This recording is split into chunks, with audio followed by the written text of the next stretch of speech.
But the first thing how we start out, are you rolling? Or? Okay.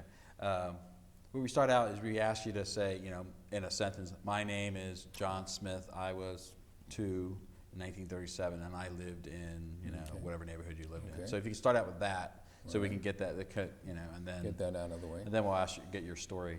Yeah, and indeed, my name is David Day. I am 5th generation Cincinnati. My great-grandfather started buying groceries at Findlay Market when he got out of the Civil War and lived in over the Rhine. That's where our family lived. We've been living there for all those years. I still live and work there. I was only 2 when the 37 flood came around, but in order to put this into context, I'm a visual person, so much so that English is my second language.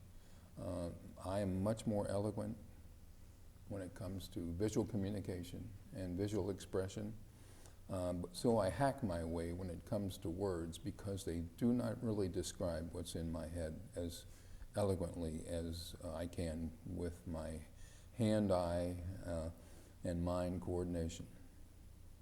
So can you tell us, I know you were young when the flood happened, but you had family members that were affected by the flood. Indeed. My father, David Day, worked at George Pellin's Tea and Spice Company down on the river, 37 Vine Street. And when the numbers get below 100, you're talking about right down there. 37 Vine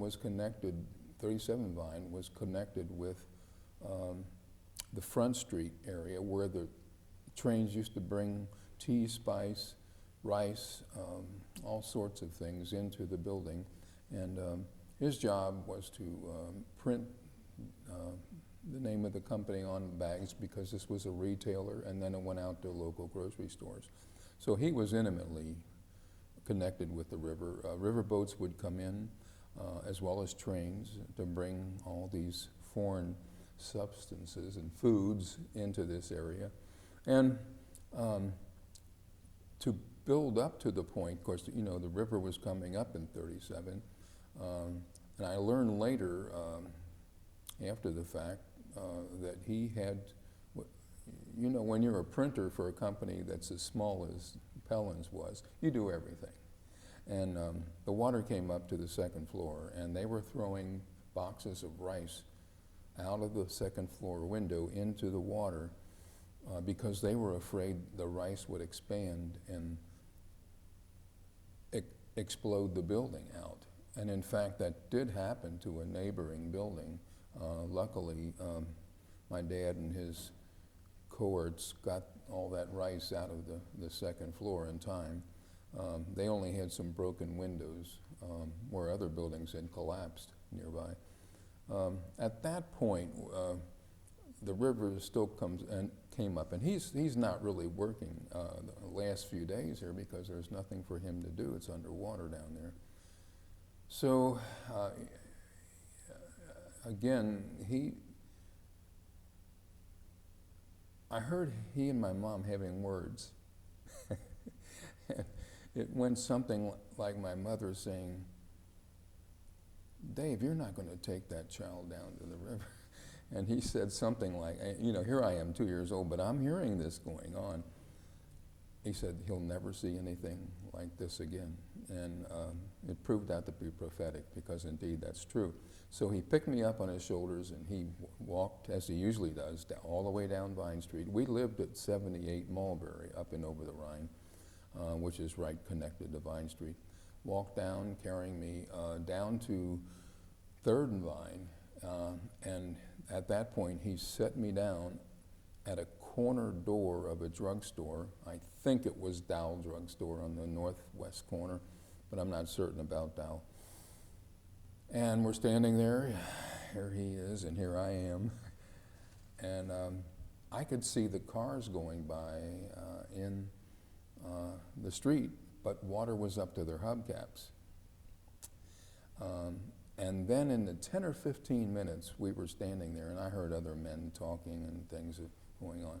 the water had come up over the curb and started to march toward the drugstore. And my dad reached down and said, "Come on, we're going back." And indeed, we did go back. The other part of the story is up and over the Rhine, and of course, many people will tell you that electric was out in the city. There was no, the waterworks was underwater. We were lucky on those two accounts. One is that we were in the electrical circuit underneath the hill of Christ Hospital. In some miracle, we were on that circuit. So we had electricity where other people didn't. And as far as the water goes, you go down Mulberry and there's Lang Street going up to the cliff of the hill, and there's a 75-foot face of cliff there, and indeed water would pour out through the aquifer, and someone had tapped it with a pipe, and people would go up there with their buckets, and it was potable water. The local people would send their children up with these buckets. You walked up wooden stairs and to get this.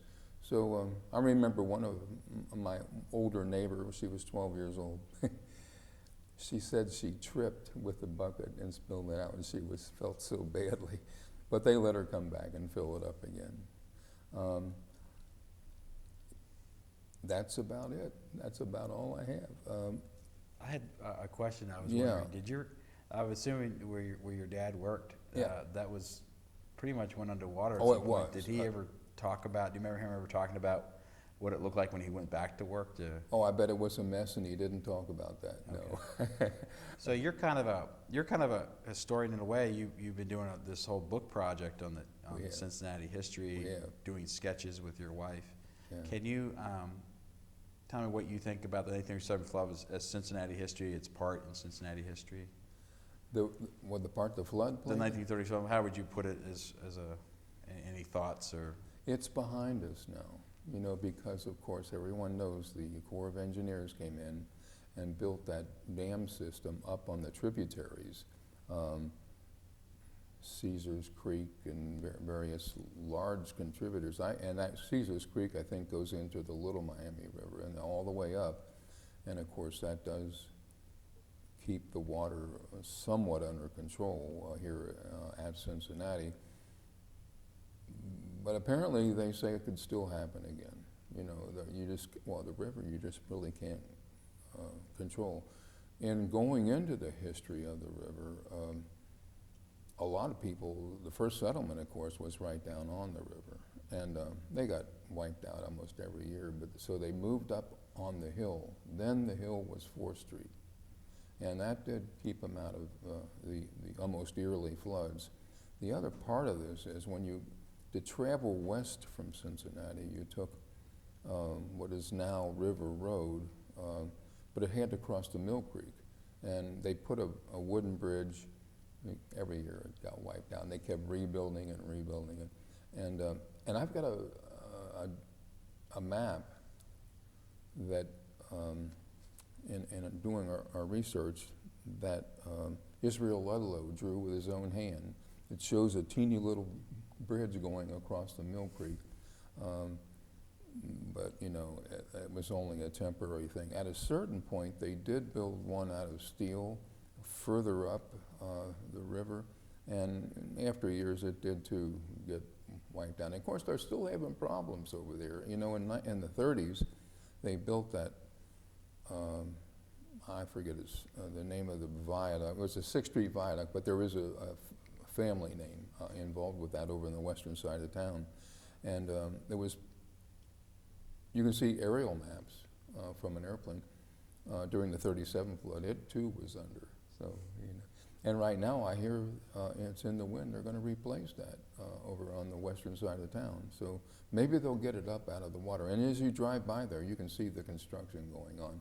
And maybe they will get it high enough to avoid all that. Of course, the Mill Creek Barrier Dam is close by there, and that was built to keep the Ohio River out of Mill Creek, not vice versa, because that was one of the big problems during the 37 flood. The Ohio River backflowed into the Mill Creek, and went all the way up to Knowlton's Corner and submerged those gasoline tanks that caught on fire up there.